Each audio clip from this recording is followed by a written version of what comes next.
तर सरकार जाणीवपूर्वक विरोधी पक्षनेत्याची निवड होऊ देत नाही अशी टीका शरद पवारांच्या राष्ट्रवादीचे विधान परिषद आमदार एकनाथ खडसेंनी केली।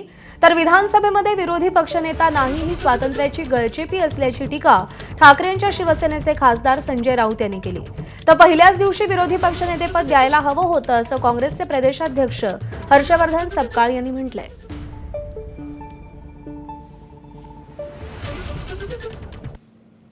लोकशाहीमध्ये सभागृहामध्ये विरोधी पक्षाचे एक अनन्यसाधारण महत्त्व आहे। या ठिकाणी संख्याबळ लक्षात न घेता विरोधी पक्षाची नियुक्ती किंवा त्याला मान्यता सरकारच्या माध्यमातून देण्याची गरज आहे। आज शेवटचा दिवस आहे अंतिम। आपण अपेक्षा करूया की आज तरी सरकारच्या माध्यमातून याच्यावर चर्चा होऊन या राज्याला नवा विरोधी पक्षनेता मिळेल। हा विरोधी पक्षनेता जर या ठिकाणी नियुक्त केला तर असे भ्रष्टाचाराचे आणि अव्यवस्थेचे प्रश्न अनेक ऐरणीवर येऊ शकतात आणि ही भीती सरकारला वारंवार वाटते। पण सरकार विरोधी पक्षनेता होऊ नये याच्यासाठी ज्या अर्थी प्रयत्न करत आहे त्या अर्थी सरकारला आपले सारे प्रकरणं उघडकीस येऊ नये याची भीती आहे। महाराष्ट्राच्या अर्थसंकल्पीय अधिवेशनाचा आज शेवटचा दिवस आहे। विरोधी पक्षनेताच नाही सर अजून सभागृहाला। ही सुद्धा स्वातंत्र्याची गळचेपीच आहे।